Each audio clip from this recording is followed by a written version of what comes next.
Hello and welcome everyone. Today we are going to discuss basic runway length and corrections to basic runway length.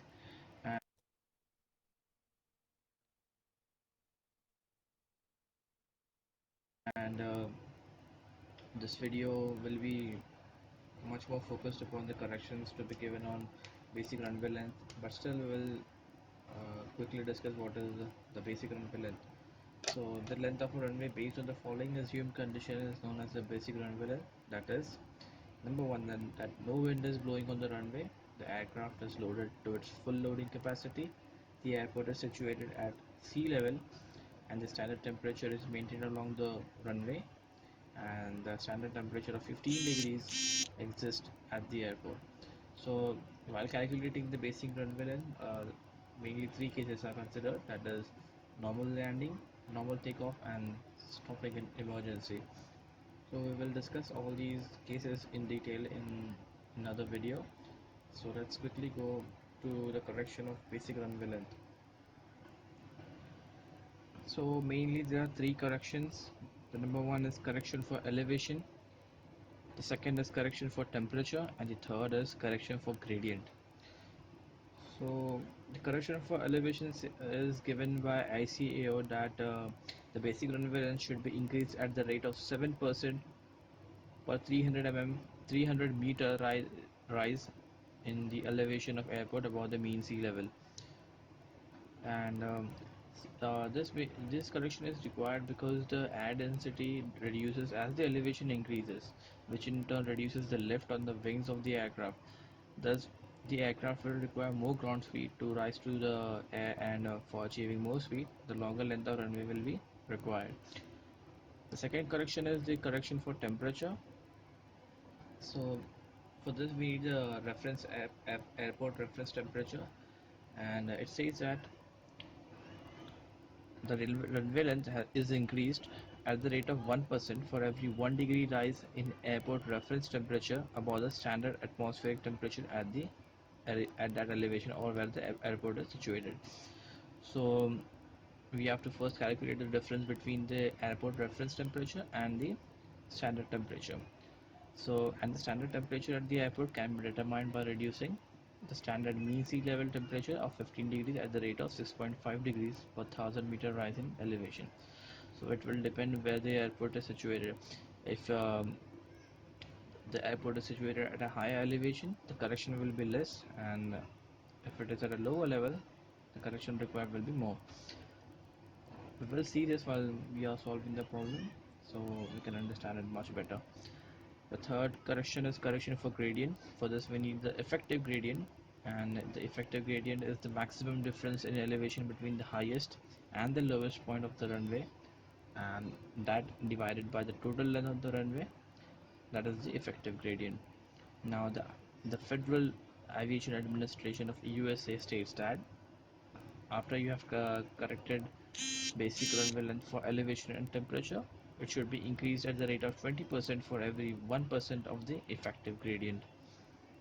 And the main reason for correction for gradient is that as the gradient becomes steeper and steeper, um, the aircraft will require more energy, and it will require a longer length of runway to attain that ground speed and to generate the required lift. So let's go to the problem now. So the problem given to us is to calculate the actual length of runway from the given data.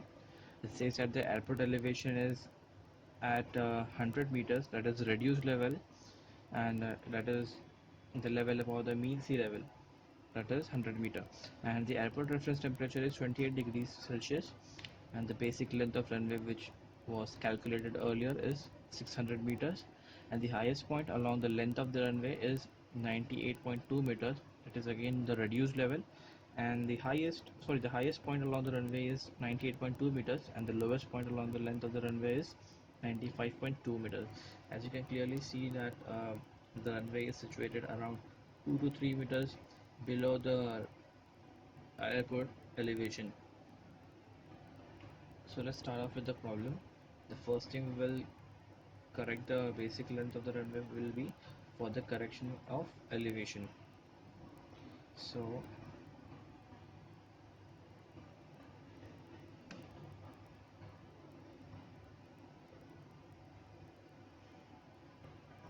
So as per the ICA or recommendations, we have to increase the basic length of runway by 7% for every 300-meter rise in the elevation of airport above the sea level.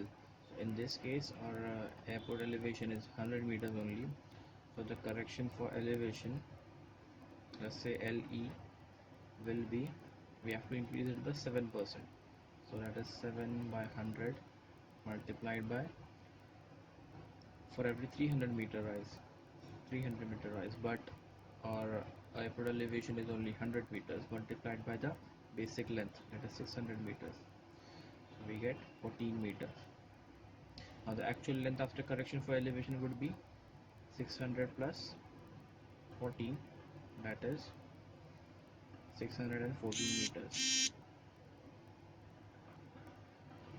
Now the second correction is the correction for temperature.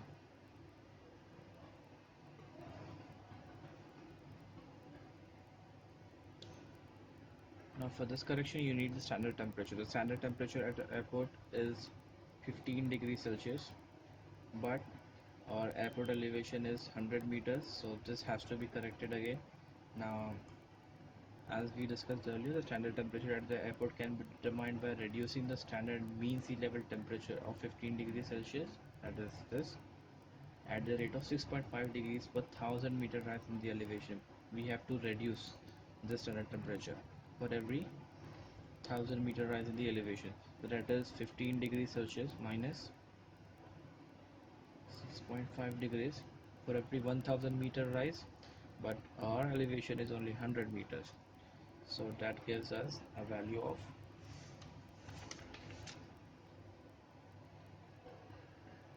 14.35 degrees Celsius. So this is the standard temperature.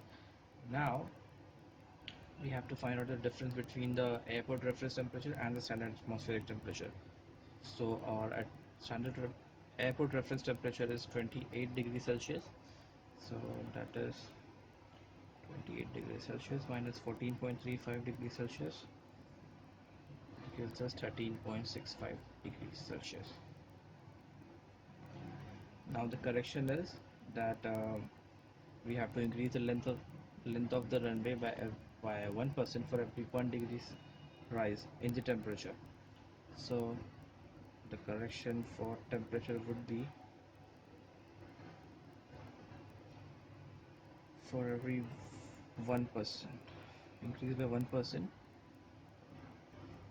for every 1 degree rise, so that is upon 1, 13.65 upon 1 into the length of the runway which we got earlier, that is 614 meter. That gives us 83.81 meters, let's say 84 meters. So that was the correction for elevation and the temperature. The third correction would be correction for gradient. So the correction for gradient, for the correction of gradient, we need the effective gradient. For that we have these two given values. The highest point of the runway is 98.2 meters and the lowest point is 95.2 meters. So the effective gradient E would be 98.2 minus 95.2 over 600 meters. That is the basic length of the runway. That is 3 by 600, which gives me 5 into 10 raised to minus 3. So this gradient is in percentage, so that would be 0.5%. Now as per the recommendation, the correction is that we have to increase the length of the runway by 20% for each percentage rise of the effective gradient. That is, for every 1% increase in the effective gradient, we have to increase the basic length of the runway by 20%. So the formula would be, for LG equals, we have to increase it by 20%, so 20 by 100 multiplied by, for every 1% increase in effective gradient, but ours is 0.5, multiplied by the length of the runway which we calculated earlier, that is 698 meters. This value is the addition of the basic length plus correction for elevation and correction for temperature. So that's 69.8 meters. Let's take 70 meters. So if we add all of these, we get the actual length of runway,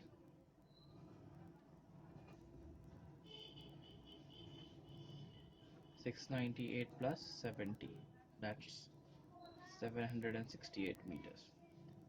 So after you do all of this, there's a check. It says that the total correction for elevation and temperature should not be more than 35%.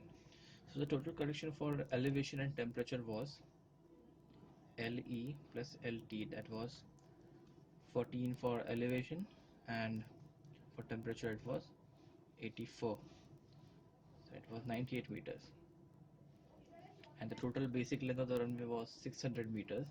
So it says that you don't have to sorry, the total correction for elevation and temperature should not increase more than 35%. So in our case it is 98 by 600 into 100, that is 16.33%. So that is less than 35%. So that's okay. I hope you'll like the video, and if you have any doubts or you want to ask any questions, please feel free to ask in the comment section. And if you want some um, more explanation on more topics on any civil engineering subject, please feel free to ask. Thanks and have a good day. Hello and welcome everyone